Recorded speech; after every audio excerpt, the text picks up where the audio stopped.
Hello and welcome to the Squared Circle Psychobabble. My name is Michael Valenti, and tonight we are doing an AEW WWE news roundup. We have All In 2 confirmed, and we have a much updated WrestleMania 35 card.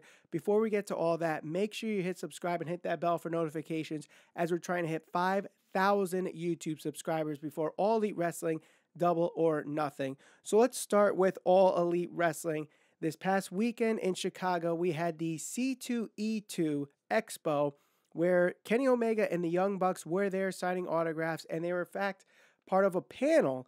And part of that panel, they were saying that All In 2 is going to happen in Chicago. Now, they didn't specify what venue, they didn't specify the date yet, but we're leaning more towards the Sears Centre, going back there where All In 1 happened. And by the looks of it, it will probably be the first weekend of September. They did hint this while actually saying it, where Matt Jackson said, why don't we go where there's a plaque on the building? We kind of owe it to them.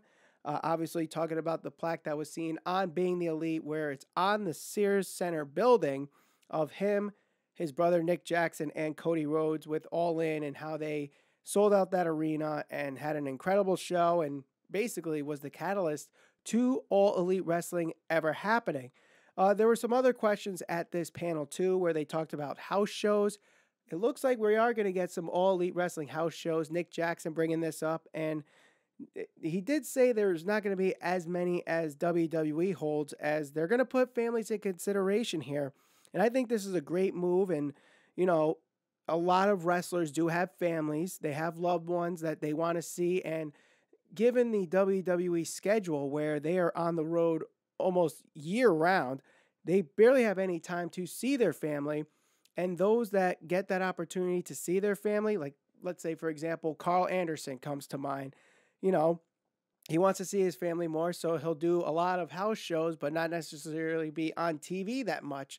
And then we get the question of, why aren't these guys on TV? Sometimes it's not necessarily the booking of them on TV that's the issue. It's just they want to be focused on their families, and if they want to be focused on their families, they're not going to get the TV time because that requires more time away from their families. So they take the paycheck on doing those house shows. So having All Elite Wrestling, not have as many house shows, I think is a great idea, because at the end of the day, you look at the house shows that happen in WWE, you're seeing the same matches on those house shows. They basically run the same show and just tour in different cities.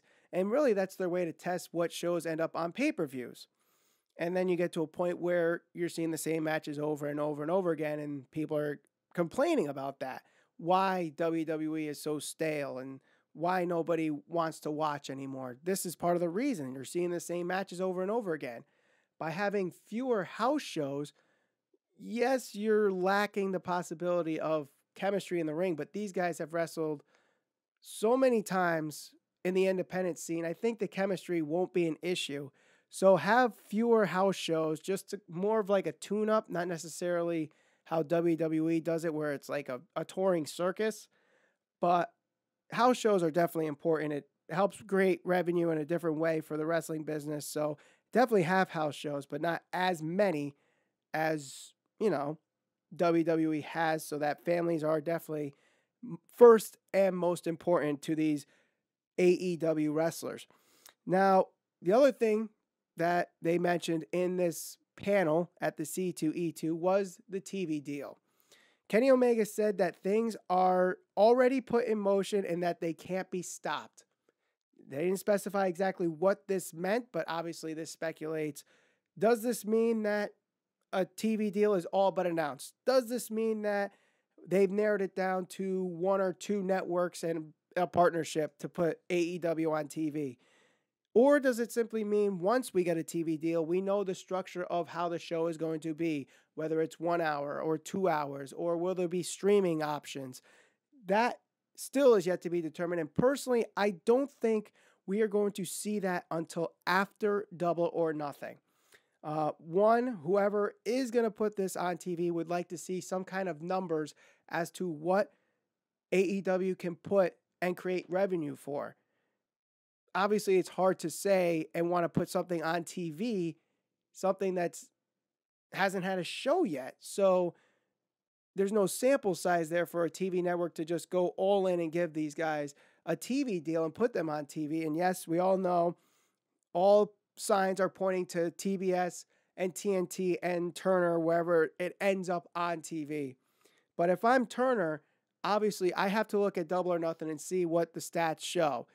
Does it create enough revenue? Did they get a lot of pay-per-view buys? Did they get a lot of viewers? Yes, we know this, the venue sold out, but does that mean it's going to relate in TV ratings, which at the end of the day, that's what these networks want. They want ratings. They want people watching so they can sell the advertising revenue and create money for all parties involved. So still, like I said, it's not going to happen until after Double or Nothing. CM Punk was also at this expo. And of course, the question would come up, is he going to be in AEW? Now, we speculated this in the first All Elite Wrestling draft. I personally said that I think he will eventually end up in All Elite Wrestling. They teased something of a conversation on Twitter where CM Punk said to have the Young Bucks and Kenny come over, say hi. And of course, that set the wrestling Twitter on fire with the rumors and the speculations and the Cody gifts.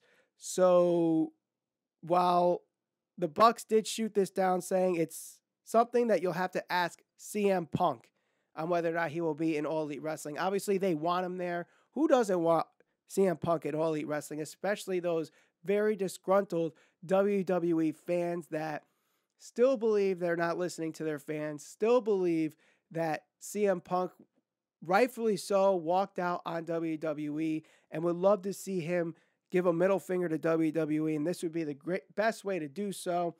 I personally think it's going to happen eventually, but that's just my personal opinion and my personal speculation. At the end of the day, it still may never happen. He is doing movies now. He's got a movie coming out soon. He's doing stuff with Beastmaster on Netflix. He's doing commentary with UFC. So he's got a lot of moving parts, and he's got money coming in. So it's not necessarily he needs the paycheck. If he does go to All Elite Wrestling, it will be just sheer want more than need. So do we see it happening? Personally, I'd love to see it, but I think CM Punk may have walked away from wrestling entirely, but never say never in my eyes. And obviously in the wrestling industry, you can never say never. Now let's move over to someone that isn't necessarily in All Elite Wrestling yet, but now can finally make the move to All Elite Wrestling without any restrictions, and that is Joey Ryan. He has been granted his release from Lucha Underground, part of a class action lawsuit involving him and Ivelisse and a couple other Lucha Underground wrestlers, where they were granted their release. They are now free agents, and even Joey Ryan tweeted this out, saying he is a free agent. He could do what he wants. He doesn't have the restrictions of Lucha Underground. And we know that Joey Ryan is heavily featured on Being the Elite. He owns Bar Wrestling, which is where the first Elite invasion happened after All Elite Wrestling was announced. So I don't see why Joey Ryan isn't a part of All Elite Wrestling. In fact, last week we did the All Elite Wrestling draft, which you could see now in the eye above my head, the video there, and we'll put a thumbnail at the end of this video, that we both said, my brother and I, Ralph, who's not here tonight, both said that we could see him in All Elite Wrestling. And now that he does not have to be contracted with Lucha Underground, I think we see Joey Ryan in All Elite Wrestling now. Another Lucha-influenced wrestling promotion, AAA, who is partnering with All Elite Wrestling, may have a big name coming to All Elite Wrestling. And it's not a wrestler, but it is a mixed martial artist going into professional wrestling. We know Brock Lesnar has done this. Ken Shamrock has done this. Ronda Rousey has done this. But now Cain Velasquez is moving from mixed martial arts to wrestling. Yes, that's right. He is announced that he will be in AAA. he will have a match at Wrestlemania against Pentagon Jr.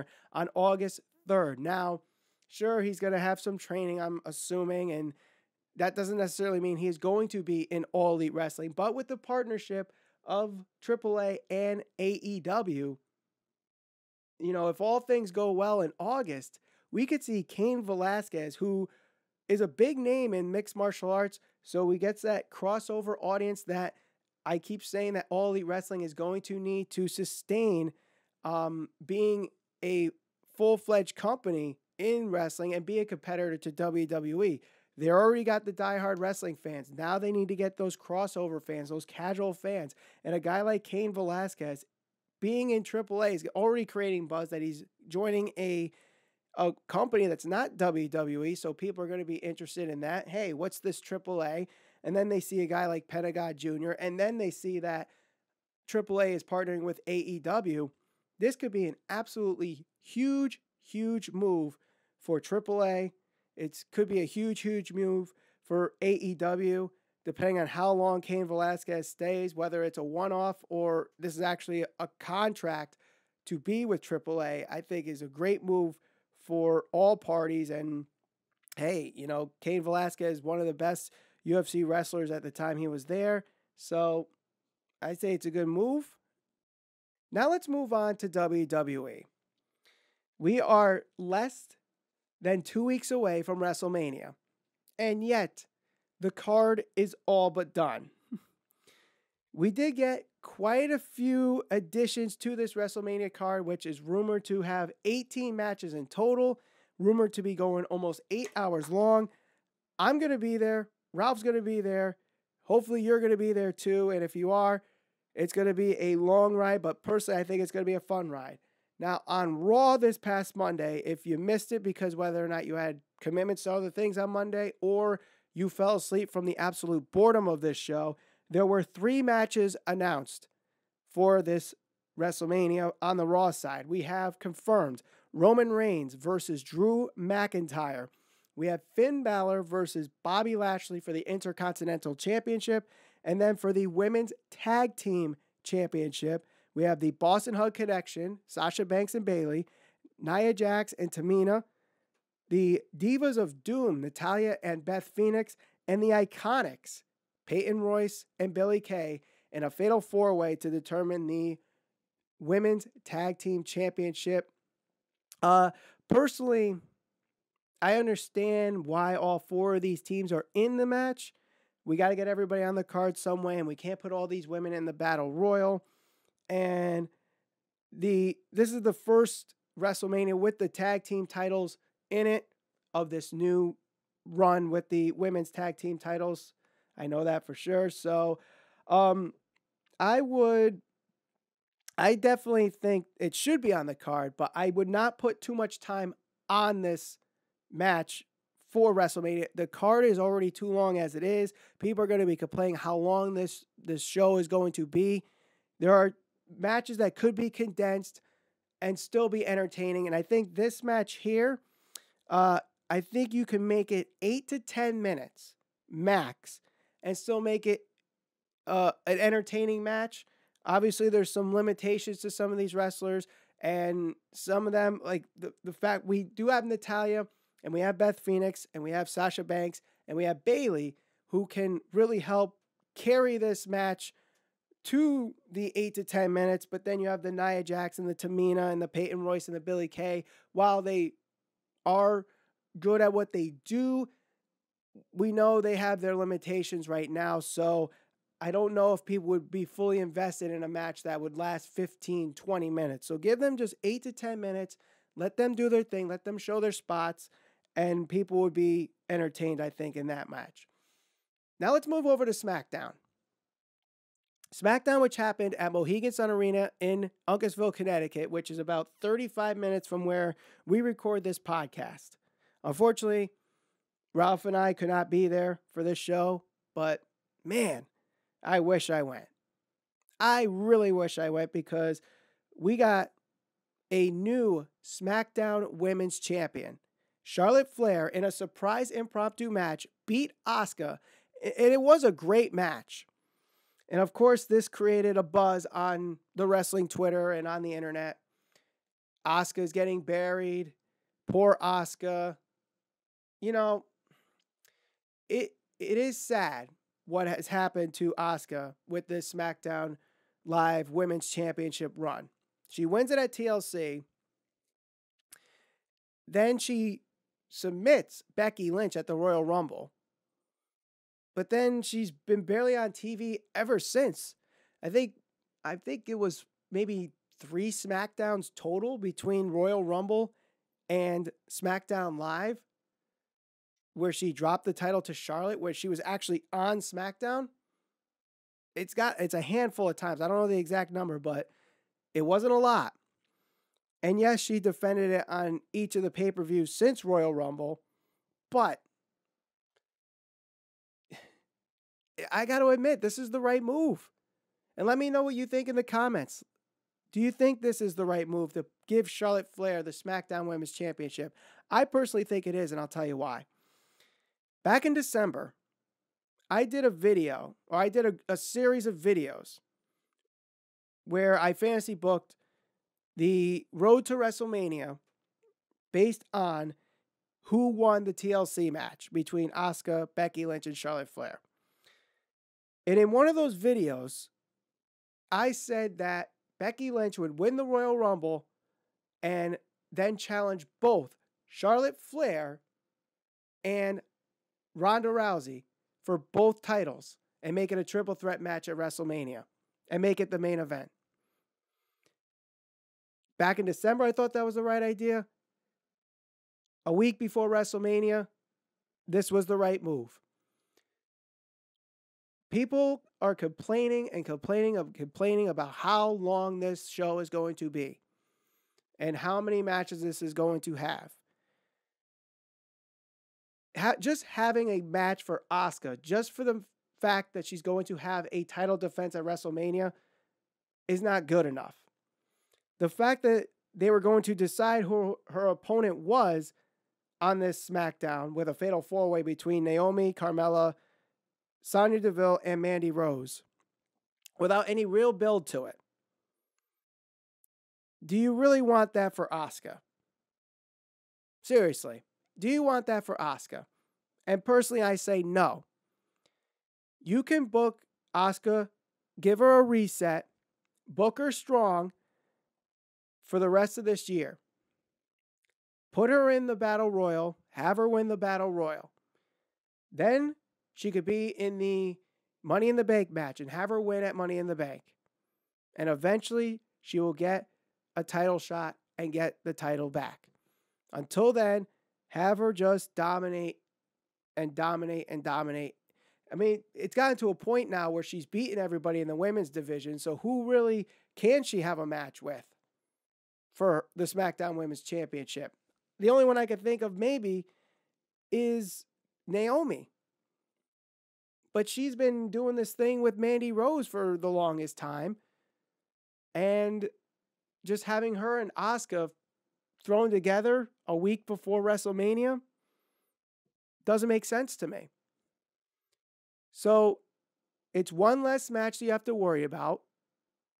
And now you have both titles in the main event of WrestleMania, where you could consolidate both women's titles. Have one women's title, and the champion could be on both shows. Becky Lynch, if she does win, she's already on Raw and SmackDown already. Charlotte Flair, if she wins, she's already on Raw and SmackDown both times. You know, Fox would want Ronda Rousey on SmackDown. So if she wins both titles, she'll probably end up on both shows. Let the Women's Championship be on both shows. And you could do that by merging the two titles. And the other thing that was brought up by Ryan Satin of Pro Wrestling Sheet on Twitter, you have Sasha and Bayley, the women tag team champions. You have Charlotte Flair now going into WrestleMania as the SmackDown Women's Champion. Now, if that title does not go up at WrestleMania and it's just for the Raw Women's Championship and Becky Lynch wins, all 4 horsewomen of WWE will leave WrestleMania with a title.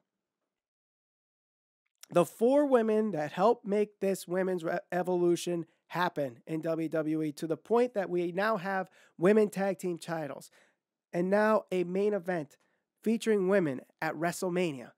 It was these 4 women that helped pave the way for that. They're all going to have a belt walking out of WrestleMania. I think that is perfect. Absolutely perfect.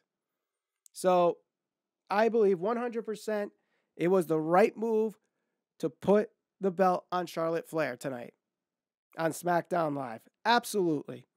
Without question. Now, I understand the disagreements, and you could comment below on that, but to me, it was worth it. And, of course, we finally get the confirmation of the WWE Championship. It will be Daniel Bryan versus Kofi Kingston at WrestleMania.